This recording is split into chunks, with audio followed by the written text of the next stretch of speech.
Today's Gospel reading is according to John.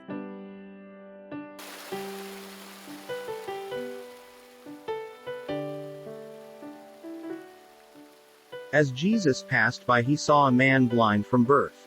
His disciples asked him, "Rabbi, who sinned, this man or his parents, that he was born blind?"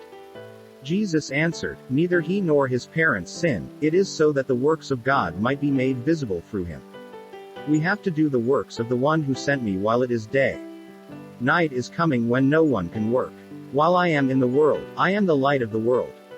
When he had said this, he spat on the ground and made clay with the saliva, and smeared the clay on his eyes, and said to him, "Go wash in the pool of Siloam," which means sent. So he went and washed, and came back able to see. His neighbors and those who had seen him earlier as a beggar said, "Isn't this the one who used to sit and beg?" Some said, "It is," but others said, "No, he just looks like him." He said, "I am." So they said to him, "How were your eyes opened?"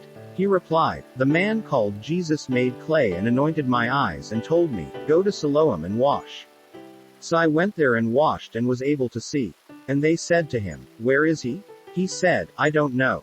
They brought the one who was once blind to the Pharisees. Now Jesus had made clay and opened his eyes on a Sabbath.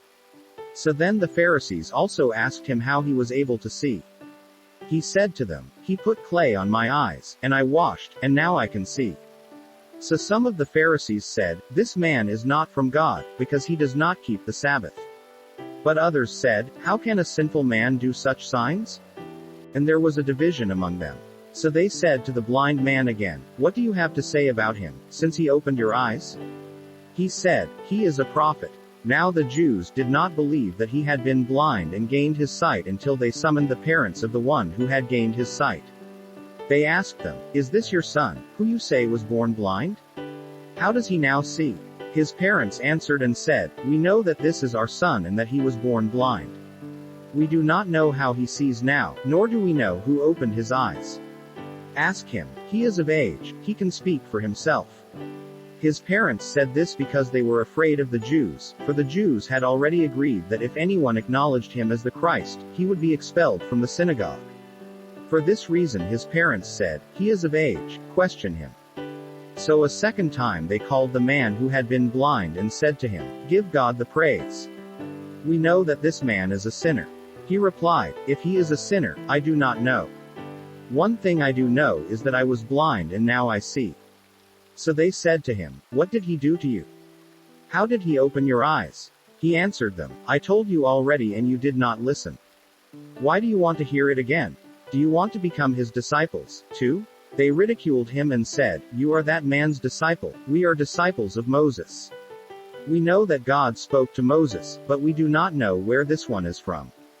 The man answered and said to them, "This is what is so amazing, that you do not know where he is from, yet he opened my eyes. We know that God does not listen to sinners, but if one is devout and does his will, he listens to him. It is unheard of that anyone ever opened the eyes of a person born blind. If this man were not from God, he would not be able to do anything." They answered and said to him, "You were born totally in sin, and are you trying to teach us?" Then they threw him out. When Jesus heard that they had thrown him out, he found him and said, "Do you believe in the Son of Man?" He answered and said, "Who is he, sir, that I may believe in him?"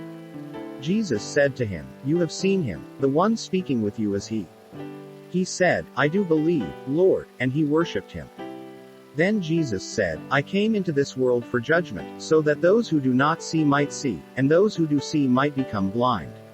Some of the Pharisees who were with him heard this and said to him, "Surely we are not also blind, are we?" Jesus said to them, "If you were blind, you would have no sin, but now you are saying, 'We see,' so your sin remains." The Gospel of the Lord.